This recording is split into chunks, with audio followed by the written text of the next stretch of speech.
The days are finally longer and the flowers are in full bloom. It must be time for the Washington State Spring Fair. Celebrate the return of warmer days by popping on over to Puyallup the weekend of April 10th to 12th and 17th to 19th. Seek thrills on the festival rides, try your hand at carnival games, see some adorable animals, and, my personal favorite, eat too much funnel cake. You can get your tickets at thefair.com, and kids 5 and under are always free, so you can bring the whole family.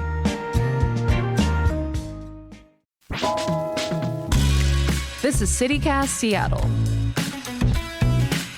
I'm Jane C. Hu, and here's what Seattle's talking about.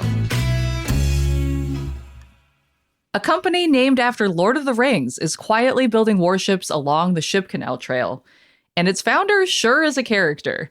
We'll break it down for you and bring you our weekend recs. And for our CityCast Seattle neighbors, we'll have our first ever special bonus segment where we'll be talking about that Denny Triangle high-rise with the Boeing plane parked in between. But first, we're almost all set to vote on the library levy in August. This week, the City Council's Select Committee on the Library Levy voted 7-0 to pass it. Joining me to discuss is Marcus Harrison Green, founder of the South Seattle Emerald and Hinton Publishing and co-host of In the Meanwhile. Welcome, Marcus. Always a pleasure, Jane. And we have creative producer Liam Billingham. Hello. I was trying to find a Lord of the Rings greeting to share with you all, but my Googling did not reveal one quickly enough. So, hello. I bet if you said it in Elvish, I don't think I would recognize it anyway. I'm not at that level, unfortunately. I'm not.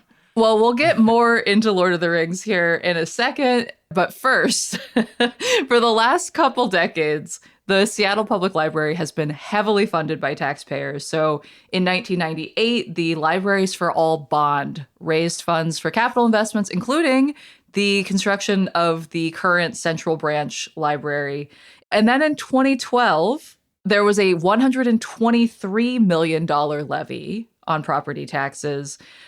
7 years later, 2019, another levy for $219 million. That passed by a whopping 76%. And now that brings us to today, where the initial proposal for this levy was $410 million. Have you all been following all the discussion around this? Yeah, a little bit, specifically with the increase of about 70 million in what the proposed levy is going to be. And I know that there are some folks who are grumbling. That said, as somebody who's lived in Seattle most of his life, I will tell you there was grumbling around those other levies. And guess what? They end up passing, with more than 60%, all the freaking time. And I think that'll happen again this time. I mean, I think when you break it down, I think the original levy was something like $160 a year, in terms of the median home price or what have you. Like, I think with the additional 70 million, it would end up being about $175 to $180 dollars a year per median home price. So it's less than 2 overpriced lattes a month at Starbucks. For library access? Yeah. 100%. Like, what do we... I feel like sometimes we break down the wrong numbers here, because the reality is that like it's such an insignificant amount of money, broadly for people. And like What it gives you access to is like far more than books. You can use the library to check your email. Like, they have a lot of services. Libraries are a slam dunk to me. Like, I just don't see the there's problem. Such a slam dunk that even the one council member, Maritza Rivera, who had come out against the amendments initially, had been very careful to constantly mention how she loves the library and, that we're all very pro-library. Yeah. But she had said that she kept calling it nearly $500 million and said that we can't afford to keep raising property taxes in this affordability crisis. So ultimately, though, she's part of this committee that ended up voting unanimously to move forward with these amendments. And she released a statement saying the 11 amendments passed today, which I did not feel comfortable supporting, added $69.7 million to the mayor's original proposal. Given how close we are to the city's levy capacity, Seattle's looming budget deficit, and the city's larger affordability issues, I did not think it was financially responsible to add to a levy that was already 50% more than the last one, even accounting for inflation. Nonetheless, throughout this renewal process, we have been aligned in our love for Seattle libraries and the incredible value they provide to all of Seattle, and that is why I voted to pass the package out of committee. I do think it's interesting that she ultimately voted to pass it, because last week it really seemed like she was planting her flag a little bit, being like, you all, we can't afford to do this. But it seemed like it didn't take a lot for her to back down on that. No, not at all. I mean, I think the political realities of, again, that most people believe that this is going to pass with the voters. You don't want to, be seen as on the other side of them, particularly when I believe she has her race coming up. What is it, next year? For city council? You don't want to be the council member who voted against the library levy, I suppose. Yeah. No, not at all. Okay, well, going back to this levy cap situation, did you all know about this? That we have a levy cap? I didn't know we had a cap. I knew we had a levy. I didn't know we had a cap. I mean, since we have no property tax, levies are kind of the main way that we're raising money for things. And apparently we have a total levy rate capped at $3.60 per $1,000 of assessed value of homes. So to bring it into perspective of what proportion the new library levy makes up of that, the current library levy as proposed, like the $410 million, I think that would be about 19 cents per $1,000 of assessed home value. And like Marcus said, that comes out to around $160 for the median assessed house. Right. And it was 12 cents in 2019. So Rivera is correct in that there was a jump, in the last 7 years, everything has become more expensive. I think that adding that additional $70 million in the amendments, I did some back of the envelope math, and I think that would essentially add another 3 cents. So maybe we're looking at something like 22 cents per $1,000. But Jane, come on. Back of the envelope math. You put that shit into Chat GPT. Oh no, she used Claude. Marcus. I cannot believe I've been accused of such trickery. No, I literally did the actual on a piece of paper, old school, because I don't try, because Chat GPT can't do math. All right, well, this is a total tangent. But okay, back to the library. Yes. I want to know, what do you all use most at the library, and what do you want to see? Because I'm going to run you through some of the things that are accounted for in this new levy. Honestly, I'll go to the library to print stuff out. I do use the Wi-Fi there when I'm on my laptop. The downtown library is my favorite place to write, and now they finally have opened up a cafe on the 3rd floor, so you can get overpriced coffee there just as you can any other place. There should be a coffee levy. There needs to be. But I also say, the library, people talk about it being a civic infrastructure, but it does act as a third place, truly in the city, when you have fewer and fewer third places where you don't have to have a dollar to your name and you can still go in there and you can still feel welcomed. And it's unfortunate that because of that, a lot of our libraries have sort of become de facto social service centers. And if our city isn't going to fund true social services, at least fully, the least that they can do is continue to fund libraries, which in some ways act in that capacity. Yeah, I use my library here primarily to borrow books, and I really get on a high horse with my kids about libraries. In my previous life, I taught free media classes at libraries, so teaching people how to edit video, teaching people how to shoot images and photos and stuff like that. And I always found it very community oriented, and the fact that there's a place you can go to get help with your taxes. As Marcus said, one of sort of the last bastions of kind of an open space for people. And I think if we lose that, then we really lose a connective tissue in our communities. Yeah, to your point as well, they have public restrooms there, not a few other places do. So there's that too. Giant key attached to a metal rod. I love it. It feels very it feels very inclusive and non-judgmental. And I think that that's really crucial. Yeah, at the public hearing part of that meeting, A lot of people repeated those points exactly, just that it seems like one of the last third places in the city. Of course, we had the one guy who called to complain that he can't enjoy the library because there are people there that need services and aren't getting them. But there are also people who were really cheering other aspects of this levy. Some of the less sexy parts of the levy, like infrastructure stuff, that seems really important to upkeep. One of the amendments is to install cooling in branches, just given how climate change has changed our climate, and it is getting hotter here on a regular basis. It's fake, Jane. It's fake. Man. Oh, how I wish it were true. What happened to Marcus? Yeah, right? Marcus is in a mood today. Wow, that was a real switch. I've been on a whole red pill kick on TikTok. I'm sorry, y'all. I'm sorry. Doing a story. Marcus is like, I'm going to send you some articles that are going to blow your mind.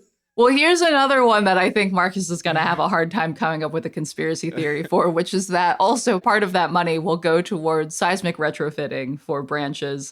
Can't argue with nature. There definitely is going to be the big one someday, and it seems better to prepare for that sooner rather than later. There's also $10 million in there for renovations for the Central Library. As someone put it, this was state of the art in the 2000s, but it's not the 2000s anymore. So it could use a little facelift. And then maybe the most exciting one is that there's an amendment to expand digital books and expanding the library's Peak Picks program. These are like among the most popular books where the library really tries to buy a lot of copies to make sure that you can have them easily available and you get them for 2 weeks, I think. Jane, can you explain the digital books expansion to me? Aren't they cheaper than regular books? I don't know exactly how it works, to be honest, but I think that you still need to be able to have a bunch of digital copies to loan them out to people. I can't wait 3 years from now to read the Seattle Times story about that whole digital book thing being audited. And them coming up with some craziness. But anyway, did you get red pilled? What's going on? I heard the email. I heard the emails about this is too liberal and progressive of a show. Okay, I'm just you're cutting off half of your audience. I'm just trying to. Man. Anyway, Marcus would have voted no. Yeah. Well, the full council votes on this next week. Assuming that goes through and nothing too wild happens during the full council vote, this will be on our ballot for the primary on August 4th. Let's take a break, and when we come back, let's talk about this new drone warship company in town.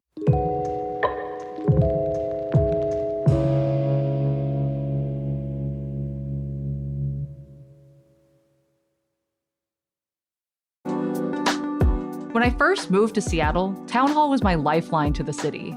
I went to book talks, panels with interesting local thinkers, and even a concert. If you're looking for something fun to do or to learn something new, you'll find something going on nearly every night of the week at Town Hall, with events spanning civics, science, and arts and culture. They're a nonprofit with a mission to amplify ideas, foster discourse, and connect people through events. And what I love most about Town Hall is that their events are produced by and for the community, and I think that really shines through in their programming. Tickets to most of their events are offered on a sliding scale, and if you're under 22, you're in luck. They even have free tickets for you. If you haven't been, they're located in this gorgeous historic building on First Hill. And on Monday, April 13th, the team from NPR's Planet Money podcast is going to be there with media producer and everyone's TikTok crush, Jack Corbett, and Redfin economist Daryl Fairweather to discuss all things economics, from the silly to the sublime. Get tickets and view the full calendar of events at townhallseattle.org. So Marcus, you sent us this piece from GeekWire, and I just learned that one of the shipyards that I regularly ride my bike by is actually building drone warships. So GeekWire reports that a company called Anduril Industries has moved into the Old Foss shipyard along the Ship Canal Trail, and it builds autonomous surface vessels, which is basically a fancy way of saying drone warships. What? I guess my first reaction to this is I had no idea. Did you all know about No, this? I was like, is this like the Oppenheimer movie, except, in the Pacific Northwest? Like, my God, right? I mean, there's no signage. You just drive by, it's nondescript, and literally there are drones being built for war, like in our backyard. And like, this is wild. And I'm quite frankly surprised that this hasn't been a bigger story. GeekWire also talks about the company Saronic, which is also building autonomous vessels and AI-driven maritime technologies. What a phrase. And they wondered... No more pirates, you guys. It's sad. No more pirates. No more pirates, just AI-driven I maritime can't imagine technologies. a robot being like, oh. These military euphemisms. God. Yes. But the GeekWire piece wonders why Saronic, which is, this big company, doesn't have more of a footprint here, given that we have the perfect mashup of AI, defense, and maritime. So GeekWire actually reached out to the Washington Department of Commerce, and that department said that they actually had received a request last summer that, quote, appeared to match Saronic's requirements, which was the equivalent of 290 football fields. And the long and short of it is essentially that we don't have enough space here for something that big. I mean, this got me thinking about how if we've got this new company, Anduril, moving to town. We've also got Boeing making military aircraft. We know that a lot of these tech companies have hands in the war. Like, Iran state media has said that they want to specifically target data centers that support Microsoft, Google, Meta, other tech companies, and they even hit an Amazon data center in Bahrain last week. So we know that this data storage and, all these AI companies are being used in war, like the government uses Amazon Web Services. Is Seattle the quiet engine of the U.S. war effort? Yeah, I mean, I don't know how quiet it is, right? In the sense that, I mean, we're in a region that really has shaped the future of software. And it's a tale as old as time, right? That technology eventually finds its way into warfare. And starts there and then expands out into the regular world, right? So exactly. Like the internet, so it kind of goes... Which we all know is a mistake. Yeah, exactly.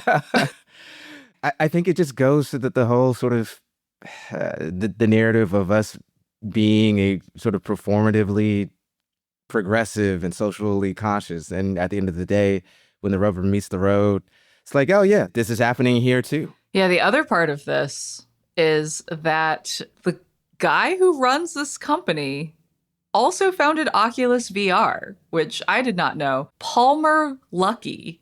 Sick. Seems like a real, I know.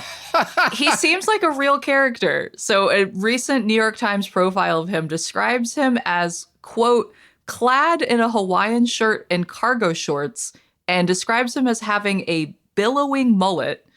With a taste for cosplaying anime characters, a prolific social media presence, and a big chip on his shoulder, Mr. Lucky founded Anduril in 2017, and it quotes him as saying, I want to build the things that will scare the expletive, because this is the New York Times and they don't put those in, out of our most dangerous enemies without bankrupting the United States in the process. Frugal warfare. Love that. Well, I feel more confident. Yeah, exactly. Well, maybe we can spend more on libraries, you guys. So more about Lucky here. Oculus was sold to Facebook in 2014. He apparently clashed with Zuck at Facebook because they had different visions for the company.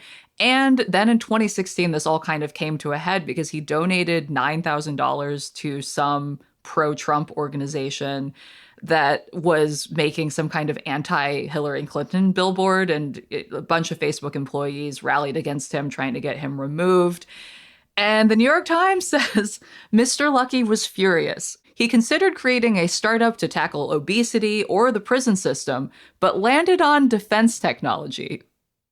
Damn, there's a fork in the road. I feel like I'm disassociating.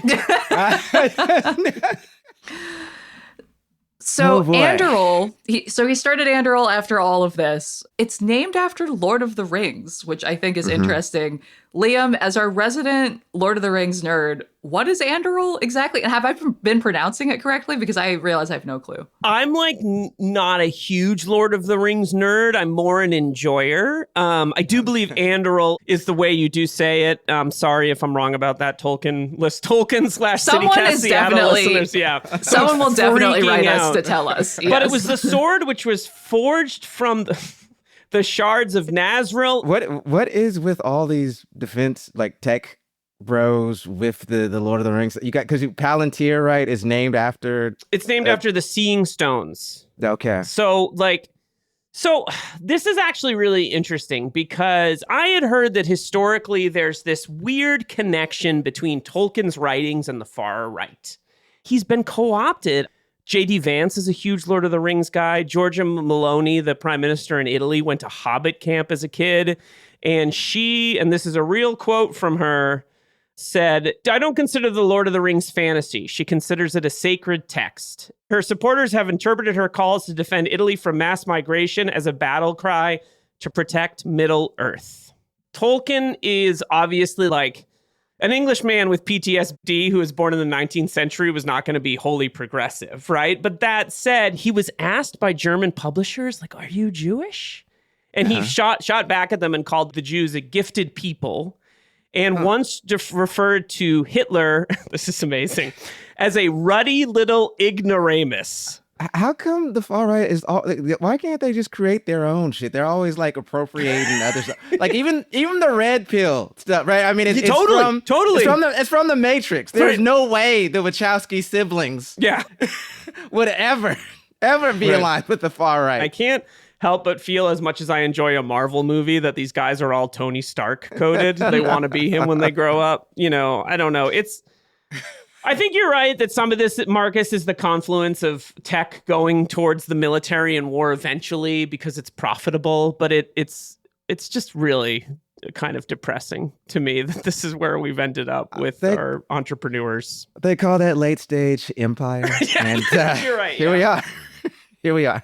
Yeah, I mean, I was reading a piece earlier about why so many Silicon Valley startups have either Lord of the Rings related names or like that their founders will have like rooms in their buildings named after Lord of the Rings references. And it seems like it's just like a way for nerds to bond with each other, right? But Jane, is that not a clear case for DEI now in tech? Because there are Black and Asian nerds, man. It's true. You know? It's true. Honestly, if you're going to have like a war company named after Lord of the Rings, you got to just go straight Mordor. Like, just be open about what... They don't think they're Mordor is the problem. You know, I would appreciate a self-aware villain. So if you're going to do it, please. All right, let's take a break. And when we come back, let's talk about what we are doing this weekend.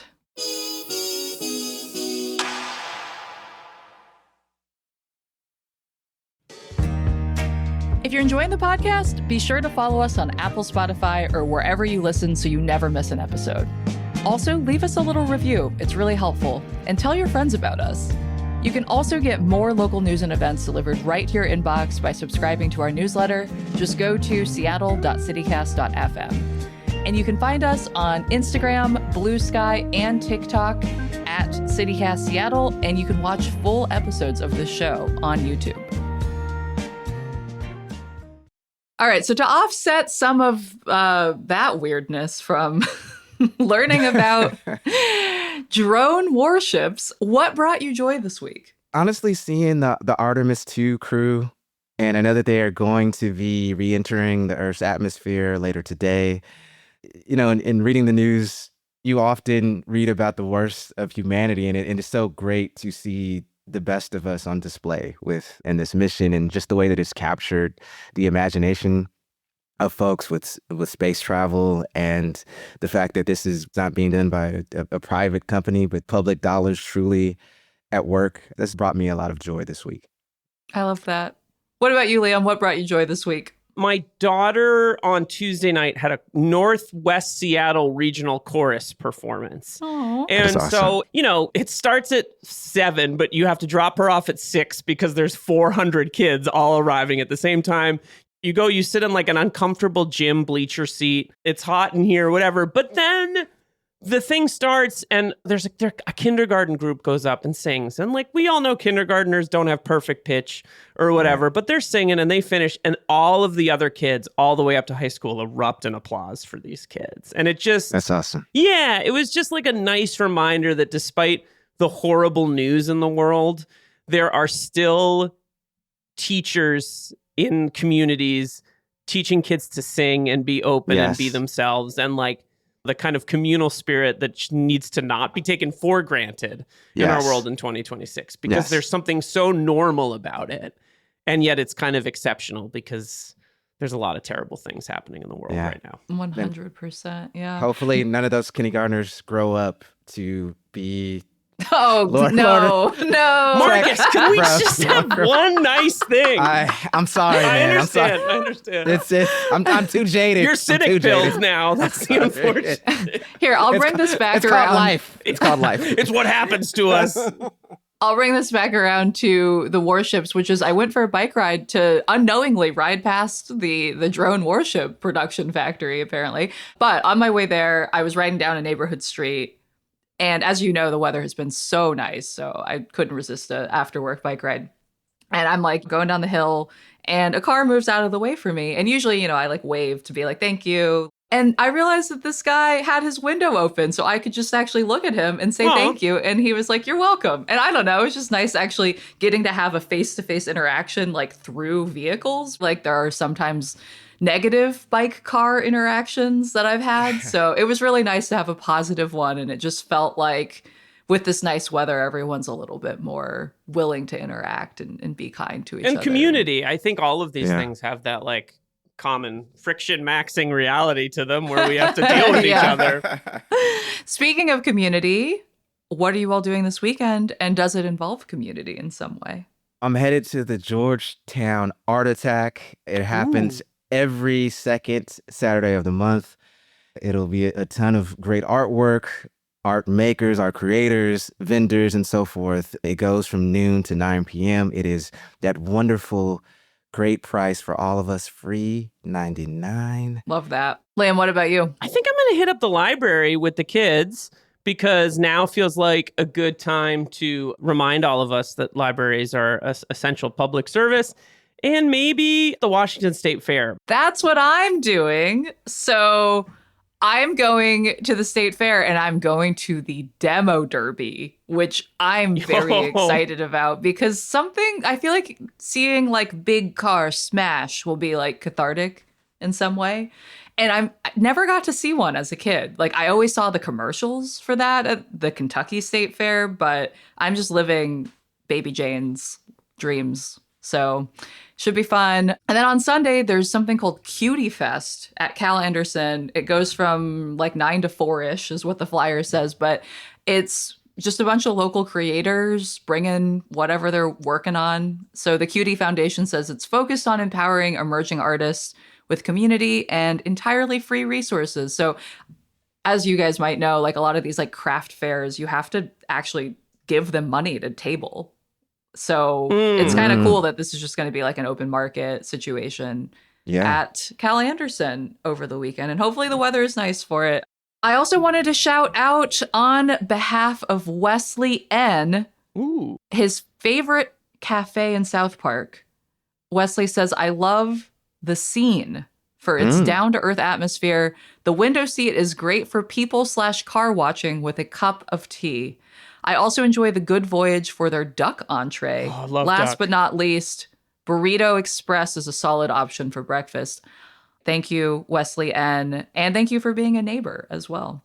That's all for today here at CityCast Seattle. Unless you're a CityCast Seattle neighbor, in which case, stay tuned for our bonus segment. Marcus Harrison Green, thank you so much for joining us.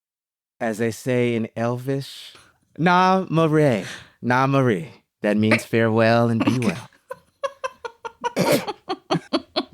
Give me your lunch money, nerd. I'm imagining. Damn it! I'm a blurred. I'm imagining Marcus with like the long flowing elf hair now. He's the one narrating instead of Cate Blanchett at the beginning of the movies. Definitely for Halloween costume. I think that's risen to number one. Let's all now. get together and dress as elves. And Liam Billingham, don't make me regret having you on this show. Do not say anything in Elvish. Thank you for being here. Goodbye.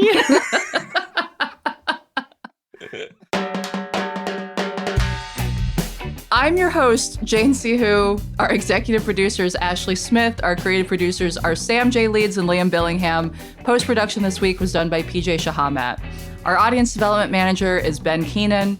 Music is by Aaron Taylor Waldman, All the Kimonos, and Los Mocachetes, with additional mixing by Tyler Lindgren. Our ad music is by Sven Lindvall and Sarah, the instrumentalist from Epidemic Sounds via Getty Images. And listeners, if we said any of the Lord of the Rings stuff wrong, I know you're going to be in our inbox. I'm just going to preemptively apologize for that. But if you have thoughts or any intel on Anduril that you want to send to us, any thoughts on the library levy, send us an email at seattle@citycast.fm. You can also text us or leave us a voicemail at 206-880-3931. Until next week, see you, Seattle.